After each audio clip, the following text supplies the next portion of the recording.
RCN. Le son de la différence. Le rendez-vous conso sur RCN avec l'UFC Que Choisir. Bienvenue dans ce nouveau rendez-vous conso avec vous, Jacques de l'UFC Que Choisir. Bonjour Jacques. Bonjour Thomas. Aujourd'hui, on va parler de l'eau potable. Doit-on la boire ou doit-on pas la boire ? C'est ça ? C'est une bonne question. Oui. Surtout en ce moment, on entend beaucoup parler des PFAS et PFAS dans l'eau. Aussi, au national, notre association, avec une autre association, Génération Future, a voulu en savoir un peu plus et analyser l'eau de 30 communes en France. Et le résultat est assez édifiant. Alors, avant de parler des résultats, on va peut-être déjà expliquer ce que c'est le PFAS. Oui, le PFAS, c'est une abréviation anglaise désignant des substances perfluoroalkylées ou polyfluoroalkylées. Alors, je ne suis pas chimiste, ne me demandez pas de détails. Plus simplement, on peut les appeler, en bon français, des polluants éternels, parce qu'ils s'accumulent dans la nature. D'accord. Ils ne se détruisent pas, ils se... Voilà, c'est le gros inconvénient des PFAS, c'est-à-dire qu'elles restent tout le temps, une fois qu'elles sont constituées, elles restent, elles ne se détruisent pas avec le temps. D'accord. Alors, ce sont plusieurs milliers de composés chimiques qui sont exploités dans de très nombreux produits de consommation courante. Par exemple, ils sont très stables, ce qui les rend résistants à la dégradation et persistants dans l'environnement. C'est tellement résistant, effectivement, que ça résiste à tout, même à la dégradation. Oui, ça ne se dégrade pas dans la nature. Alors, les PFAS sont exploités depuis les années 50. En raison de leurs propriétés très intéressantes, c'est-à-dire idifuges, anti-taches, anti-adhésives, émulsifiantes et imperméabilisantes. Comme ça, on les retrouve dans des emballages alimentaires, on les trouve dans le téflon de nos poêles, on retrouve dans divers textiles, surtout les textiles qui sont imperméabilisés, genre Gore-Tex par exemple, et on les retrouve aussi dans certains pesticides. Bon alors, est-ce qu'on trouve vraiment des PFAS dans l'eau du robinet ? C'était l'objet d'une première enquête du UFC et de Génération Future dans ces 30 communes que j'ai citées tout à l'heure. Sur le Grand Est, par exemple, on a Metz, on a Strasbourg, on a Mulhouse.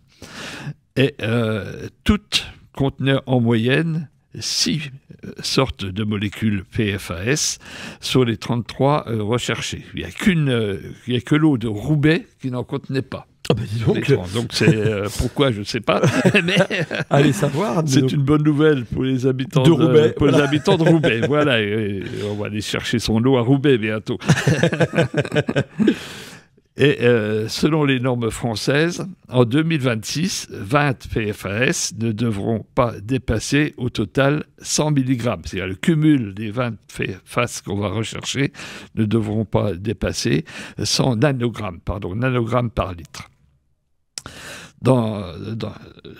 L'eau approchait quand même dans 3 communes, l'eau approchait ce seuil de 94,5, notamment dans le Jura à Tavaux.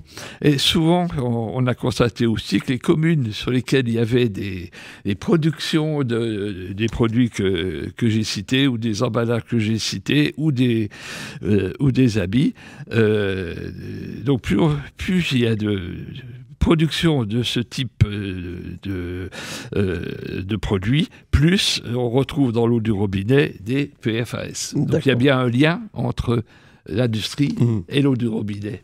Très bien. Maintenant, est-ce qu'il y a des effets de ces fameux PFAS sur la santé ?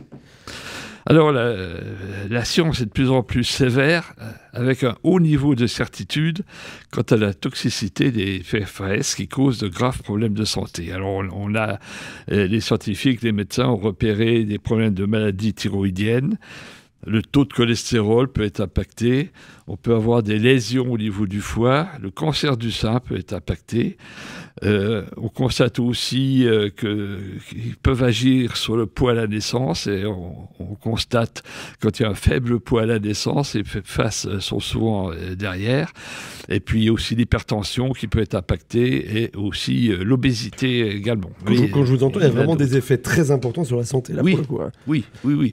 Et alors bien sûr, c'est pas encore officialisé par les instances de santé, mais le niveau de certitude est tel qu'on peut dire que ces PFAS sont vraiment dangereux. Alors, certains FAS, comme le TFA, alors c'est des FAS issus des pesticides céréaliers principalement, sont des perturbateurs endocriniens alertant parfois sur plusieurs générations des fonctions telles que la croissance, le développement, le comportement et l'humeur, la fonction de repos, le sommeil peut être impacté, la circulation sanguine, ainsi que la fonction sexuelle et reproductrice. Ça peut, dans certains cas même, causer des cancers, et même l'infertilité. Ils ont été détectés dans les eaux de robinet, par exemple à Paris, à Metz ou à Mulhouse, à des doses plus ou moins importantes, mais ils sont bien présents. Et on peut imaginer qu'il y en a un peu partout. Comment est-ce qu'on peut se prémunir contre les PFAS et qu'est-ce que fait l'ARS par rapport à ça?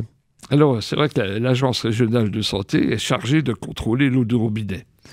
Elle le fait. Il y a des milliers de prélèvements qui sont effectués partout en France, mais elle ne recherche que ce que la réglementation lui impose, c'est-à-dire peu de choses. Pourtant, ce sont ces analyses que nos distributeurs d'eau se servent pour vanter la qualité de l'eau qu'ils distribuent. Ainsi, sur la métropole de Nancy, par exemple, les analyses donnent des résultats de bonne à très bonne qualité. Oui, mais ça sans la recherche des PFAS. Alors, bon, ça va évoluer quand même, parce qu'il y a des normes européennes qui vont entrer en jeu. Et à partir de 2026, la France appliquera une directive européenne obligeant à rechercher donc 20 PFAS qui ne devront pas dépasser les 100 nanogrammes par litre. Je dirais, enfin, ça aurait dû être fait ça depuis déjà de nombreuses années. Donc on risque quand même d'avoir, parce que bon, ces données recherchées par l'ARS sont automatiquement rendues publiques. Donc, à partir de 2026, on reçoit avec nos factures d'eau le détail des analyses. Et donc, autant elles sont plutôt très bonnes actuellement, autant ça risque de perturber à l'avenir, à partir des factures de 2026, ça va perturber les constats de la qualité de l'eau. Comme Jacques, vous représentez l'UFC Que Choisir, je pense que vous avez des préconisations à nous faire. Oui, déjà, il faut boire quand même. Oui. C'est important. Malgré tout, on a besoin de l'eau. Voilà, on a tous besoin d'1 litre, 1,5 litre d'eau par jour, donc il faut pas hésiter à boire, en sachant que les seuils que nous donnons sont des préconisations qui n'empêchent pas de boire l'eau qui les respecte. L'effet sur la santé se précisera au fur et à mesure des études sanitaires. Donc, quand on dit que ce maximum, c'est 100 nanogrammes par litre, par exemple, bon, si on est à 10, 20, 50, c'est vrai que c'est quand même pas trop gênant. Les effets sur la santé sont quand même moindres que si on dépasse ces seuils. En revanche, ça va quand même obliger les fournisseurs d'eau à traiter l'eau d'une manière plus pertinente. Ça peut obliger aussi nos agriculteurs et la FNSEA notamment à quand même réduire sérieusement le nombre de pesticides, surtout quand on a des monocultures céréalières ou betteravières d'ailleurs.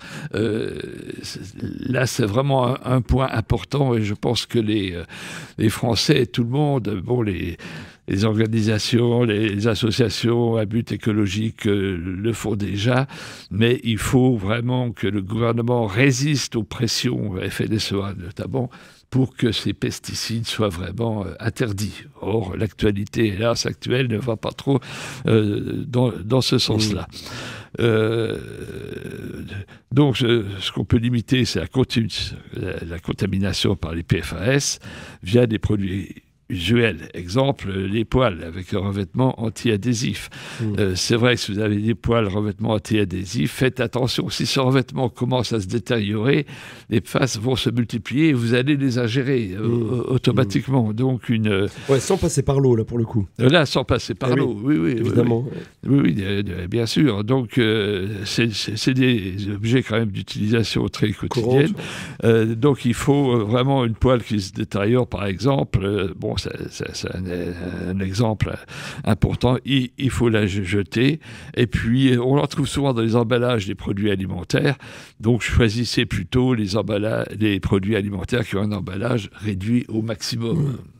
Voilà. Et puis, bon, il y a une carte de France qui est visible sur le site quechoisir.org gratuitement. Il n'y a pas besoin d'abonnement, qui donne la qualité de l'eau commune par commune. Alors ça remonte déjà à quelques années et on est en train de travailler au niveau national, bien sûr, sur une nouvelle carte de l'eau, de France de l'eau.